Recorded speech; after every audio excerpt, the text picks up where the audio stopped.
जय श्री कृष्णा। राधे राधे दोस्तों, आप सबका स्वागत है मेरे यूट्यूब चैनल ज्योति धर्म गंगा में। आज मैं आपके लिए एकादशी पारण की कथा, तुलसी जी की कथा लेकर आई हूँ, जिसे सुने बिना एकादशी का पारण संपूर्ण नहीं माना जाता। उससे पहले मैं आपको तुलसी जी का एक दोहा सुनाती हूँ। तुलसी का या खेत है, मनसा भयो किसान, पाप पुण्य दो बीज है, बोवे सोलुन निदान। इसका अर्थ यह है कि शरीर मानो तो खेत है, मन मानो तो किसान है, जिसमें यह किसान पाप और पुण्य रूपी दो प्रकार के बीजों को बोता है। जैसे बीज बोएगा वैसे ही इसे अंत में फल काटने को मिलेगा। भाव यह है कि यदि मनुष्य शुभ कर्म करेगा तो उसे शुभ फल मिलेगा, और यदि पाप कर्म करेगा तो उसका फल भी बुरा ही मिलेगा। प्रिय भक्तजनों, एकादशी व्रत का पारण हरिवासर समय समाप्त होने के बाद ही करना चाहिए। एकादशी व्रत तोड़ने के लिए सबसे सही समय प्रातःकाल का माना जाता है। जो लोग एकादशी व्रत कर रहे हैं उन्हें मध्याह्न यानी कि दोपहर के समय व्रत का पारण नहीं करना चाहिए। अगर सुबह ऐसा नहीं कर पाएं तो दोपहर के बाद पारण करना शुभ होगा। आइए अब हम तुलसी जी की कथा सुनते हैं। एक परिवार में ननद और भाभी रहती थी। ननद तुलसी की बहुत सेवा करती थी, जिससे भाभी नाराज रहती थी और गुस्से में उससे कहती थी कि तेरी शादी में तुलसी ही बारातियों को खाने में दूंगी और तुलसी ही तुझे दहेज में दूंगी। इस पर ननद मुस्कुरा देती।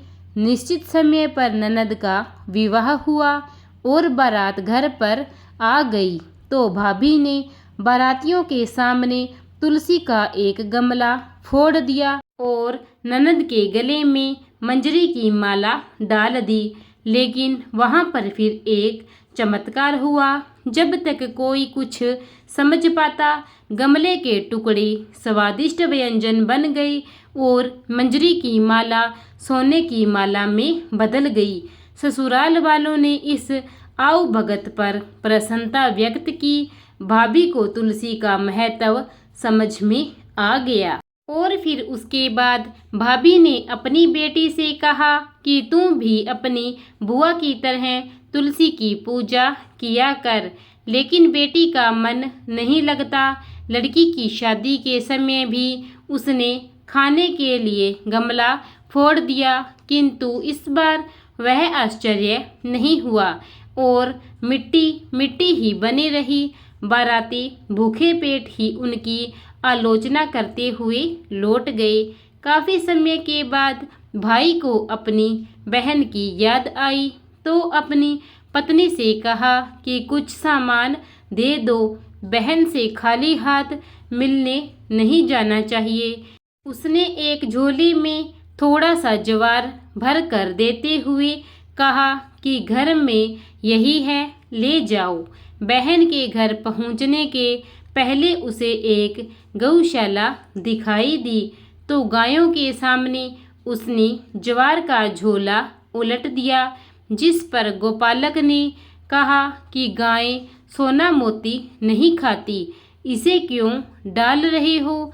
ज्वार के दानों के सोना मोती बनने पर उसने उसे बटोरते हुए पूरी बात सच सच बता दी।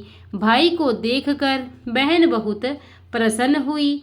वापसी में यह बात उसने अपनी पत्नी को बताई तो वह भी तुलसी जी की पूजा करने लगी। प्रेम से बोलिए तुलसी मैया की जय। प्रिय भक्तजनों, इस प्रकार तुलसी जी की महिमा और महत्व बहुत है। हमें तुलसी जी की नित्य पूजा करनी चाहिए और उसमें जल डालना चाहिए। लेकिन रविवार और एकादशी के दिन तुलसी में जल नहीं डालना चाहिए और न ही पत्ते तोड़ने चाहिए।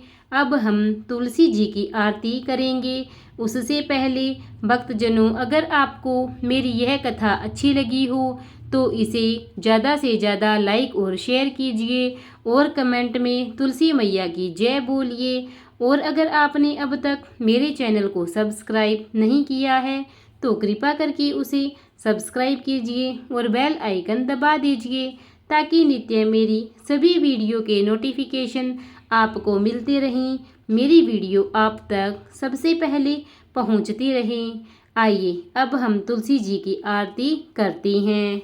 जय जय तुलसी माता मैया, जय तुलसी माता, सब जग की सुखदाता, सबकी वर माता। जय तुलसी माता, सब योगों से ऊपर, सब रोगों से ऊपर, रज से रक्ष करके सबकी भवत्राता। जय तुलसी माता, बटुपुत्री है श्यामा, सूरबली है ग्राम्या, विष्णु प्रिय जो नर तुमको सेवे, सो नर तर जाता। जय तुलसी माता, हरि के शीश विराजत, त्रिभुवन से वंदित, पतित जनों की तारिणी तुम